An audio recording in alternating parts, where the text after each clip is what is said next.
Tapi kita nanti tahun depan kerja 4.500 sampai 5.000 hektar, itu pekerjaan besar, tidak boleh ribut. Sampaikan kepada semua, tidak boleh ribut.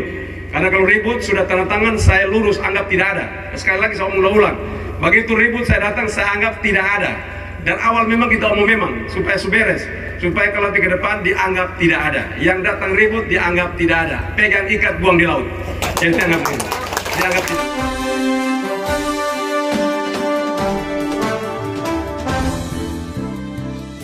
Bicara tentang sebuah komoditi, produk yang Indonesia butuh luar biasa.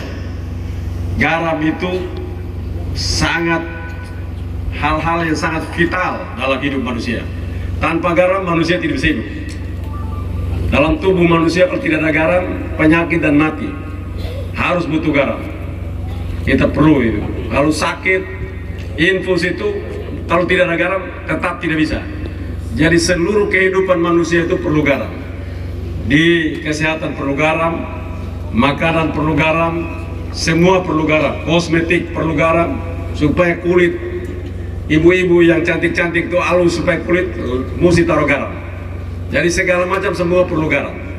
Indonesia itu impor garam 3,7 juta metrik ton per tahun, masih impor.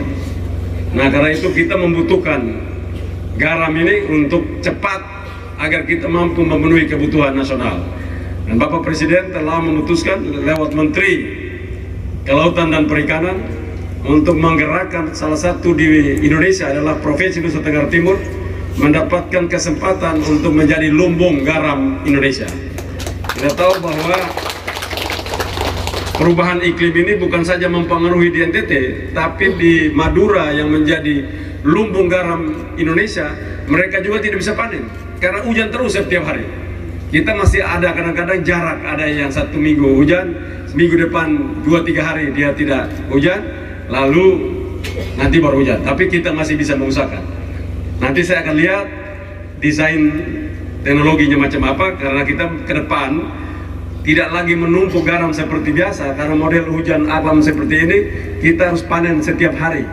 Jadi tidak menunggu, karena itu meja garamnya tidak menunggu sekaligus, setiap ada, begitu mengkristal langsung dipanen, mengkristal langsung dipanen. Kalau dia punya potensinya 4.000, kita anggap saja 4.500 hektar. Kerja sekarang 300. Kita perlu lagi, dan ini tidak gampang. Beratnya garam itu Pak Bupati dan teman-teman semua. Ini maka ditulis di situ garam Wewiku Malaka. Nah, langsung orang bisa tahu.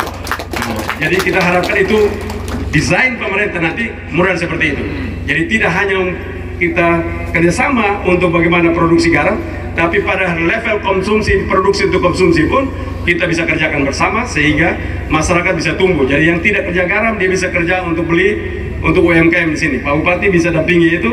Kalau beli nanti saya kenalkan langsung dengan pabrik dengan pembuat mesin 500 juta. Kami sedang coba sekitar 10 mesin untuk coba supaya dia produksi untuk mengisi kekurangan-kekurangan yang ada di sana.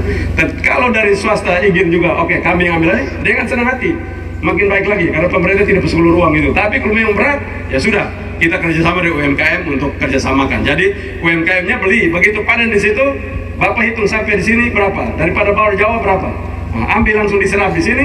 UMKM yang kerjakan, UMKM-nya langsung kerjasama dengan distributor yang selama ini kerja untuk mendistribusikan di seluruh tempat-tempat ataupun pasar-pasar yang ada di Nusa Tenggara Timur.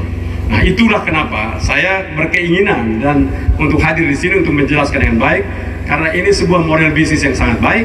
Maka kita harapkan baik pemerintah, masyarakat dan dunia usaha bisa bertumbuh berdampingan, dan terutama khususnya masyarakat yang selama ini hidup susah bisa kembali untuk hidup baik, karena berbagai-bagai kesempatan untuk meningkatkan kualitas pendapatan di dalam rumah tangganya.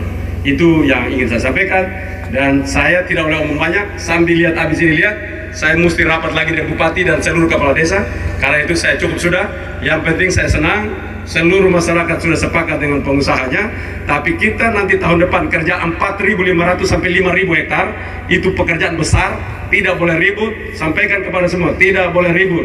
Karena kalau ribut sudah tanda tangan, saya lurus, anggap tidak ada. Sekali lagi saya ulang, begitu ribut saya datang, saya anggap tidak ada. Dan awal memang kita omong memang supaya beres, supaya kalau ke depan dianggap tidak ada. Yang datang ribut dianggap tidak ada. Pegang ikat, buang di laut. Jadi anggap ini. kita anggap tidak ada. Dari sekarang, jadi sekarang kita mau memang. Karena ini pekerjaan besar, bikin malu kita nanti. Negara sudah turun, kita sudah minta bantuan turun, kerja buat kita begitu besar, tiba-tiba ribut lagi, bikin malu kita semua. Jadi dari awal kita mau memang model begini kita adopsi. Jadi model yang seperti ini diadopsi di sana, kita siapkan dengan baik sehingga ini bisa berjalan dengan baik. Setuju atau tidak? Nah, kalau setuju saya cukup sudah. Terima kasih. Dari Kabupaten Malaka, Provinsi Nusa Tenggara Timur, Edi Sumantri melaporkan untuk FTV.